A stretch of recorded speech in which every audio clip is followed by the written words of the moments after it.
మొన్న ఎన్నికల్లో ఈ రాష్ట్ర ప్రజలు ఒక చారిత్రాత్మకమైన తీర్పిచ్చారు.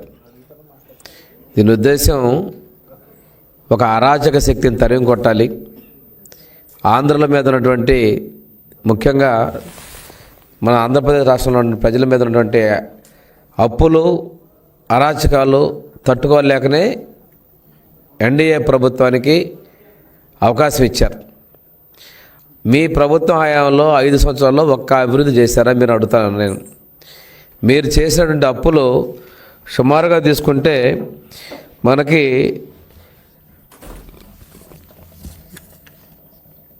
చాలా 4,140 కోట్ల పైన ఉన్నాయి.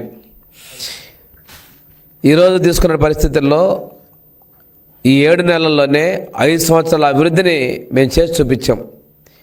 సూపర్ 6 గురించి మాట్లాడుతున్నారు మీరు. ఒక్కొక్కటి మేము చేసుకుంటూ వస్తున్నాం. 1000 రూపాయలు పెన్షన్ పెంచుతామన్నారు. కానీ తర్వాత ఏం చెప్పారు? విడతల వారి అన్నారు. ఆ విడతలనేదో చిడతలనేదో ఒకళ్ళు చెప్పకుండా ప్రజలు మోసం చేసి మీరు అధికారంలోకి వచ్చారు. కానీ ఆ 1000 రూపాయలు పెంచడానికి మేము చేసిన 2,000 3,000 చేయడానికి ఆప్సపాలు పడ్డారు. మొన్న ఎన్నికల ముందు 2024 మీరు జనవరిలోనే 3,000 చేయగలిగారు. మేము ఇచ్చిన మాట ప్రకారం నువ్వు చేసిన అప్పులు ఒక పక్క, నువ్వు చేసిన బకాయిలు ఒక పక్క, పెట్టిన బకాయిలు ఒక పక్క ఉన్నప్పటికి కూడాను పెన్షను 4,000 రూపాయలు ఇస్తాం మేము అమలుపరిచాం. మొదటి రోజు నుంచే ముందు నుంచి ఇస్తామని చెప్పాం. మేము ప్రకటించినటువంటి ఏప్రిల్ నెల నుంచే మీకు అరియర్స్ ఇస్తామని చెప్పాం. దాని ప్రకారం ఇవ్వడం జరిగింది.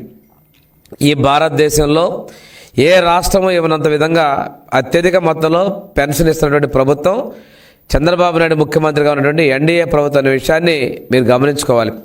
అదేవిధంగా 6,000 రూపాయల పెన్షను వికలాంగులకి, మంచానికి పనితీరిన వాళ్ళకి 15,000 రూపాయలు కూడా ఇది చారిత్రకంగా మేము ఇచ్చాం అనే విషయాన్ని మీరు ఒక్కసారి గమనించుకోవాలి. రెండోది ఆడపడుచుల కష్టాలు చూడటం కోసం దీపం 2 పథకం ద్వారా 3 ఉచిత గ్యాస్ సిలిండర్లు ఇస్తా ఉన్నాం.